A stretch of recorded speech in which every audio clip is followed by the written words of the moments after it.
Hi there, I'm Jen, this is Remembered Reads, and this is going to be a weekend reads video. One book that I actually read a couple of weeks ago but hadn't mentioned because I was trying to decide if I was going to do a video about buddy reads, which I think I'm going to put off, so I might as well talk about this book before I forget too much about it.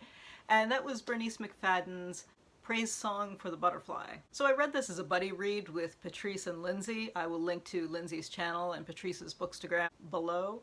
This book pretty explicitly was written by Bernice McFadden to do two things. One is to draw attention to a practice that has recently been outlawed in Ghana but does still happen, in which girls are sent to be essentially slaves for traditional priests as payment to lift curses from families. McFadden met a woman who had been rescued from one of these situations and was inspired to write this book in response to that. And then the secondary portion of this book is kind of a celebration of survivors of abuse. And I thought those elements it was successful at because it did make me want to read more about the actual practice.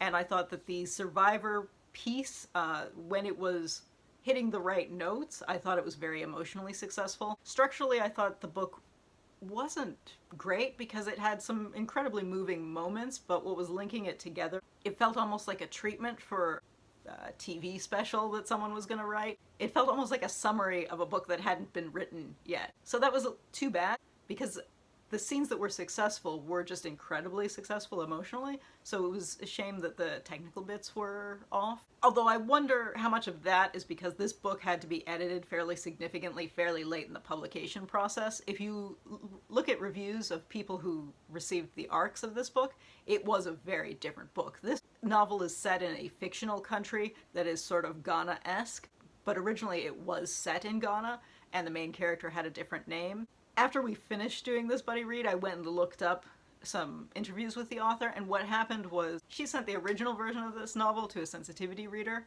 who sent her back 6 pages of mistakes that she had made, and rather than correct the mistakes, she made it a fictional country. So I think this must have lost some specificity when it was at that point, and I suspect that that's why this isn't as good as it should have been. Because when it was good, it was brilliant, but in between those bits, it was incredibly weak.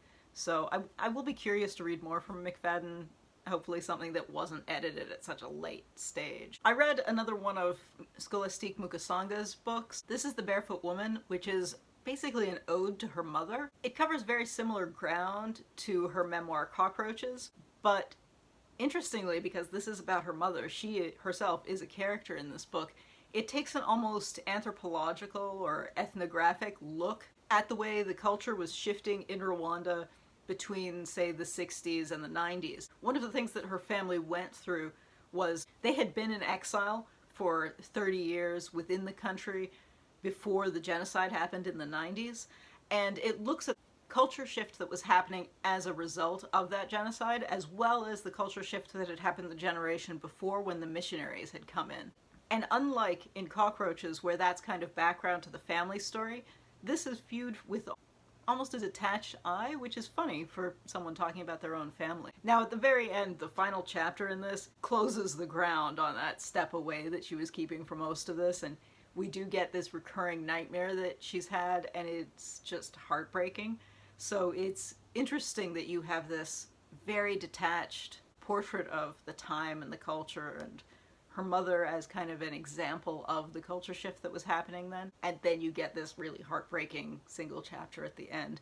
I would have been curious to see what my reaction to this would have been if I had not read Cockroaches first, because having read that, I know that her mother and 27 other members of her immediate family are going to die in the 90s. So you read about the things coming up to that, and that you can't help but have that hanging over it. Now, I mean, obviously, when you read anything about Rwandan Tutsis leading up to that, you do kind of imagine that hanging over it, but because I specifically knew this about her family, because I'd read the other book, it definitely had more of an impact on my read on this. But I did think it was an interesting pairing just because tonally it was so different, even though it was covering the same material and the same family members, essentially.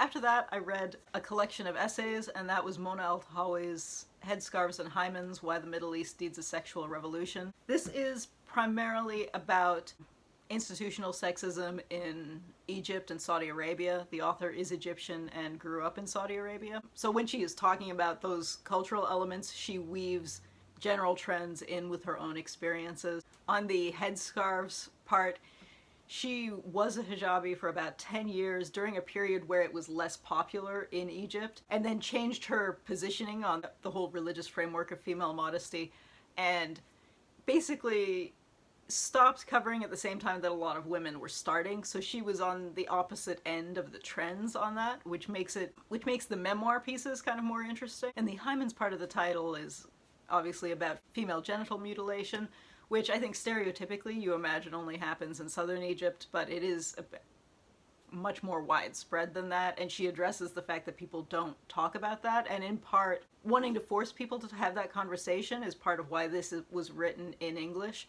Although she does make the point of saying that as someone who is outside of the culture that she is specifically talking about, the goal should not be to say, what can you, outsider, do for these people being described. What she's encouraging people to do is to reflect back on their own cultures, because she makes the point that she lives in the United States and is a university professor now, and talks about having students who had gone to purity balls and the kind of American fetishization of virginity, and makes the point that the idea of male ownership of female modesty and female sexuality is not unique. It happens to be what she is talking about, something very narrow in this, but if you are not of that culture, she recommends looking to your own culture rather than saying, how can I rescue people, because that's not what this is for.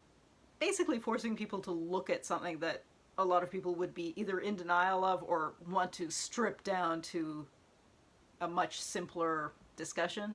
So yeah, it was definitely interesting stuff. It's not necessarily... Anyway, it's an interesting discussion because her angle is slightly different from the angle that you often see for this. So I can definitely see why some people really don't appreciate this at all, but I thought it was an interesting read. I am also in the middle of a book right now, almost exactly halfway through it, and that is Alexander Chee's How to Write an Autobiographical Novel, which is a memoir/essay collection.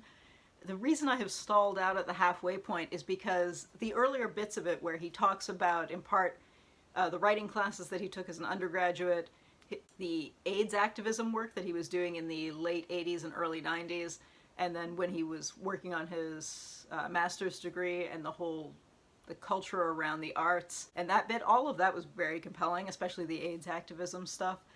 But then right in the middle, there is essentially a list about novel writing, and it was funny because all of the rest of it was incredibly compelling, and I got to this list and I put it down, and I haven't wanted to pick the book back up.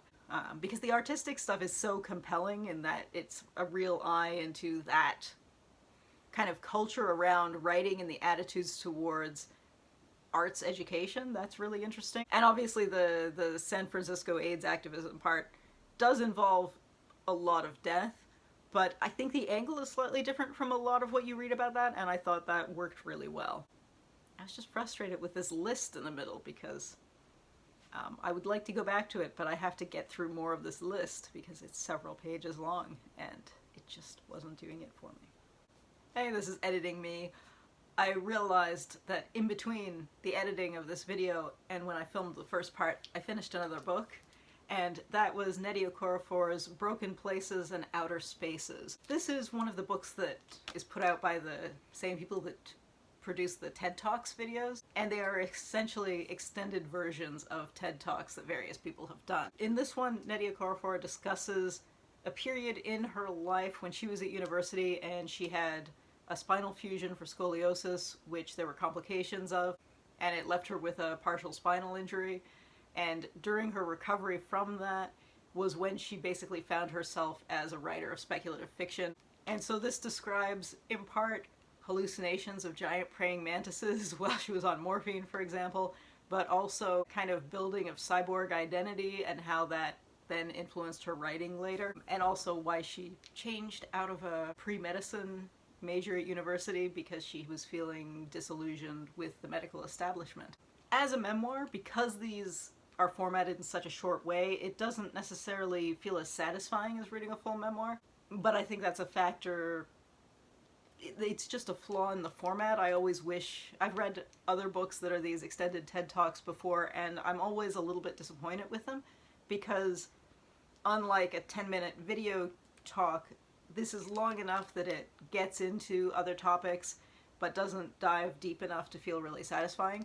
So I enjoyed reading about the ways in which her medical experiences led to her creative coming of age, sort of. But if you're looking for something deeper about writing process or creativity or just kind of changing attitudes towards one's own body, none of that gets enough attention to be really satisfying, but it was still interesting from a curiosity standpoint. So there we go. I feel like I'm probably missing something, but oh well. If you've read any of these, I'd love to hear what you thought of them. Anyway, that's it for now. Ciao.